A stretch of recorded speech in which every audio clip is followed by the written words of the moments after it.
Have you ever looked up at one of those giant, gleaming skyscrapers and just wondered, how do they actually know if it's doing well? I mean, it's gotta be more than just collecting rent checks, right? Well, managing a massive commercial property is a super high stakes game, and today we're gonna dive into the official playbook. So yeah, how do you grade a $1 billion building?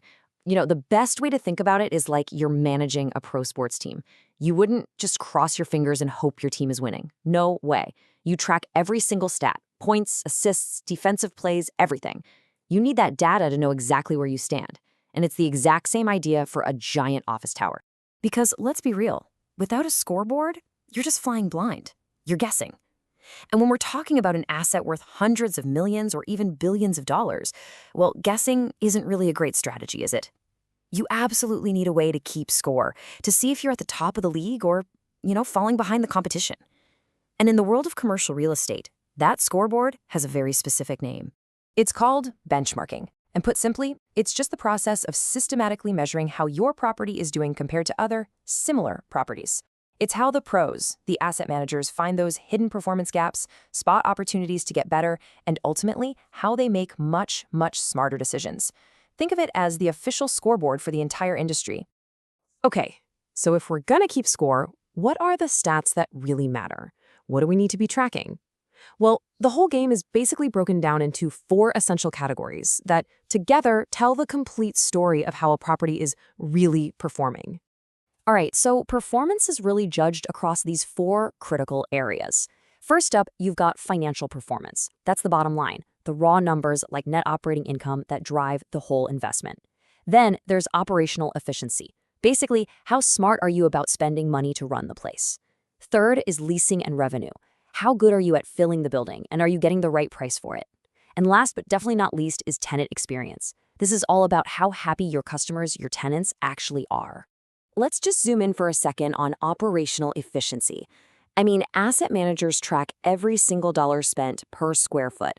So by benchmarking costs, let's say for utilities or maintenance, against really similar buildings, a manager can spot an issue almost instantly. An electricity bill that's, say, 15% higher than the competition, that's not just a number on a page, that's a huge red flag that signals, hey, we need to investigate this and find a way to save some serious money. And this is where benchmarking for things like leasing and revenue becomes a total game changer. So a manager might look at an 89% occupancy rate and think, hey, that's pretty good.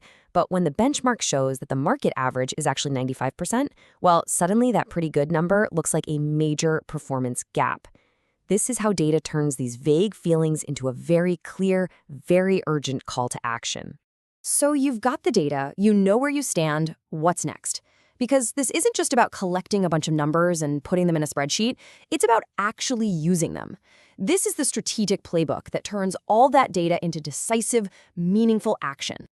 The process itself follows this really clear 7-step cycle. You start by figuring out exactly what you want to improve, and then you move through all the analysis and planning.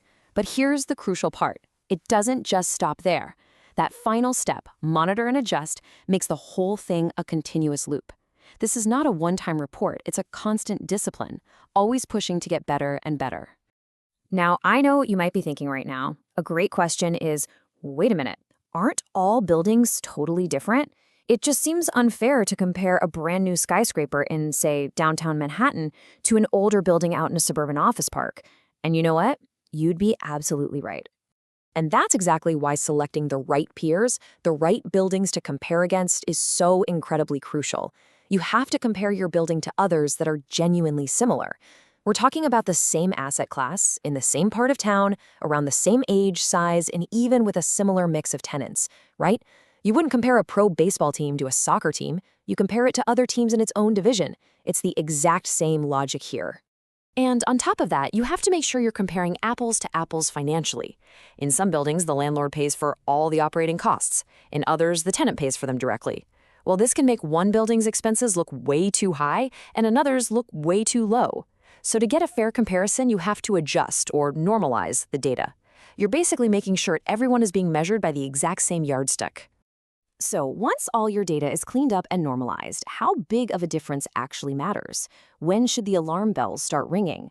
Well, the industry rule of thumb is this number right here, 10%. A performance gap, or what they call a variance, of 10% or more from your benchmark, that's usually the trigger. That tells you it's time to do a deep dive and figure out exactly what's going on. And this brings us to the most important part of all, the so what. All of this data, all of this analysis, it's all meant to drive elite, game-winning business decisions. This is where you take the stats from the scoreboard and use them to build a real championship strategy. But that strategy isn't always as obvious as you might think. For instance, you might just assume that the goal is always to have the lowest operating costs possible. But is that really true?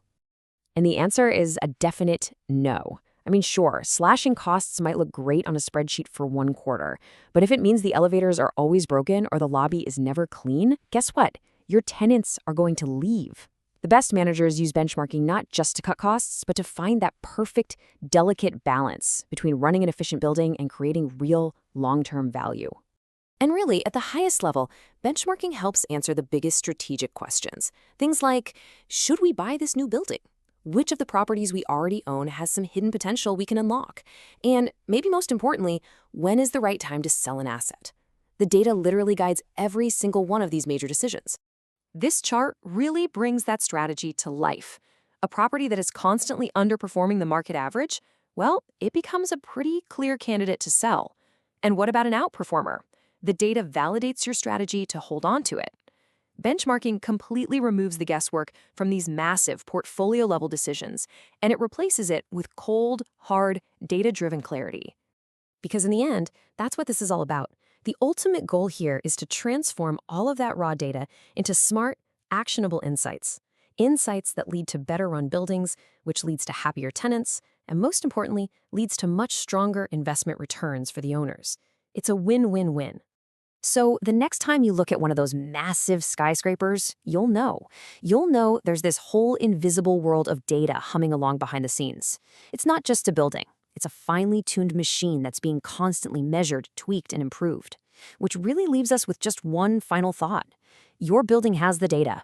What's your next move?